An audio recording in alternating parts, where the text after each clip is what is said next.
Chargesheet संभव है। और इसी बीच हमारे साथ हमारी सहयोगी पल्लवी श्रीवास्तव जुड़ चुकी है ज्यादा जानकारी के लिए। पल्लवी, तो रॉबर्ट वाड्रा देखिए ईडी दफ्तर पहुंच चुके हैं और आज उनसे तीसरे दिन भी पूछताछ की जाएगी। फिलहाल जो 2 दिनों तक पूछताछ चली उसमें अभी क्या कुछ चीजें निकलकर सामने आ पाई हैं? मनीषा, देखिए जिस प्रकार से रॉबर्ट वाड्रा का जो केस रहा 2008 का गुरुग्राम के जो केस रहा उस पर लगातार अब चार्जशीट उनके पास आ रही है और लगातार कांग्रेस का ऐसा कहना है कि भारतीय जनता पार्टी उनके ऊपर दबाव बनाती हुई दिखाई दे रही है। उसको लेके अलग अलग जगह प्रोटेस्ट भी करती नजर आ रही है। वहीं रॉबर्ट वाड्रा का ऐसा कहना है कि जो मैं 2019 में बोल चुका हूँ वही सवाल फिर से रिपीट की जा रही है। और भारतीय जनता पार्टी की जो सरकार रही है उसमें जो मनोहर लाल खट्टर जब रहे हैं तो उनको पहले ही क्लीन चिट दे दिया गया था, पर अब फिर से भारतीय जनता पार्टी लगातार ईडी को भेज रही है और लगातार उनसे पूछताछ कर रही है। और ये बस एक राजनीतिकरण किया जा रहा है। इन सभी चीजों को लेके रॉबर्ट वाड्रा का ये भी कहना है मनीषा कि वो राजनीति में जब से आने की बात कही है। उन्होंने कहा था एक सामाजिक कार्यक्रम में उन्होंने कहा था कि अगर जनता चाहती है तो मैं जरूर राजनीति में आऊंगा, जिसमें हम राजनीति में आने के बाद जनता की सेवा करेंगे। उसके बाद से लगातार भारतीय जनता पार्टी दबाव बना रही है, ईडी को भेज रही है। और साथ ही अगर बात किया जाए मनीषा, जिस प्रकार से कल पूरे देश में कांग्रेस की तरफ से जो प्रोटेस्ट किया गया वो इसी चीज को लेकर प्रोटेस्ट था कि भारतीय जनता पार्टी लगातार कांग्रेस के ऊपर ईडी का समन भेज रही है। इस वजह से भेज रही है क्योंकि वो छवि खराब कर सके कांग्रेस की।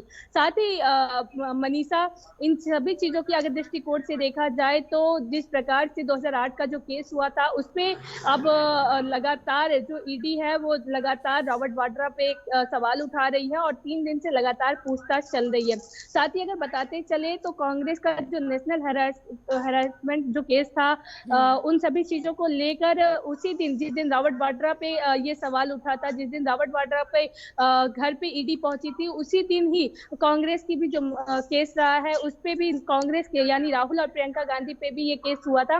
उन सभी चीजों को लेकर लगातार कांग्रेस का ऐसा कहना है कि भारतीय जनता पार्टी छवि खराब करने के लिए कांग्रेस का ये सब काम कर रही है। तो अभी जो ये समीकरण है वो लगातार चुनावी समीकरण हो चुका है, राजनीतिकरण किया जा रहा है, ऐसा कांग्रेस की तरफ से कहा जा रहा है। पर जब इसमें भारतीय जनता पार्टी से सवाल पूछा जाता है तो भारतीय जनता पार्टी कहती है कि जो ये सब गलत काम करेगा उसके ऊपर ईडी समन भेजेगी और लगातार कार्रवाई होगी, क्योंकि भारतीय जनता पार्टी की जो सरकार है उसमें कोई भी जो गलत काम करेगा उसे बख्शा नहीं जाएगा। तो इन सभी चीजों को लेके आरोप प्रत्यारोप का सिलसिला जारी है। और साथ ही अगर बात करते चले जिस प्रकार से रॉबर्ट वाड्रा का जो ये केस रहा वो लगातार सुर्खियों में रहा 2008 से, उसके बाद से लगातार चलती है। बिल्कुल पल्लवी, एक बार फिर से आपके साथ संपर्क साधने की कोशिश की जाएगी। तो देखिए रॉबर्ट वाड्रा को लेकर जानकारी दे रही थी पल्लवी कि आज तीसरे दिन भी उनसे पूछताछ जारी रहने वाली है और 2008 के बाद से ही मामला काफी ज्यादा सुर्खियों में बना हुआ है। और रॉबर्ट वाड्रा की फिलहाल अभी मुश्किलें बढ़ती हुई। वाड्रा के खिलाफ ईडी जल्द ही चार्जशीट दायर कर सकती है और मनी लॉन्ड्रिंग के 3 मामलों में जल्द ही चार्जशीट संभव।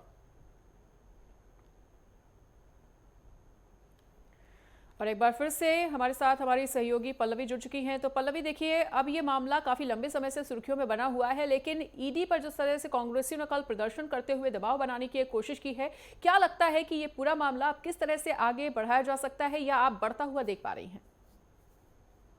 देखिए मनीषा, जिस प्रकार से कल कांग्रेस की तरफ से पूरे ही जगह पे इसको लेके प्रोटेस्ट किया गया कि लगातार ईडी का समन भेजा जा रहा है कांग्रेस के ऊपर और छवि खराब करने का कोशिश किया जा रहा है कांग्रेस का, तो इसको लेके लगातार प्रदर्शन तो कर रही है। पर वहां भारतीय जनता पार्टी भी चुप दिखाई नहीं देती हुई नजर आ रही है। उनका भी ये कहना है कि जो गलत काम किया है उसके ऊपर लगातार ईडी भी जाएगी, सीबीआई भी जाएगा और जांच भी होगा, क्योंकि ये जो हमारा राष्ट्र है वो किसी भी अपराधियों को बख्शा नहीं जाएगा। साथ ही वो लोग यहाँ तक भी कहना है कांग्रेस का, क्योंकि कल जिस प्रकार से प्रोटेस्ट हुआ यहाँ पे बहुत बड़े बड़े चेहरे भी मौजूद रहे एआईसीसी में। यहाँ पे आने के बाद लोग बड़े लेवल पे प्रोटेस्ट तो कर रहे हैं मनीषा, पर ये जो केस है उस पर लगातार कार्रवाई भी की जा रही है। और रॉबर्ट वाड्रा के ऊपर जो केस लगाया गया है इसको भी लेके लगातार उनसे पूछताछ तो चल रही है, पर अभी तक कोई भी दृष्टिकोण तक नहीं कोई आ पाया है और ना ही कोई नतीजा आ पाया है कि आखिर किस प्रकार से इस पे सवाल किया जाए। और रॉबर्ट वाड्रा का इस पे साफ तौर पे ये कहना है कि जो 2019 2019 पे क्वेश्चन किया गया था,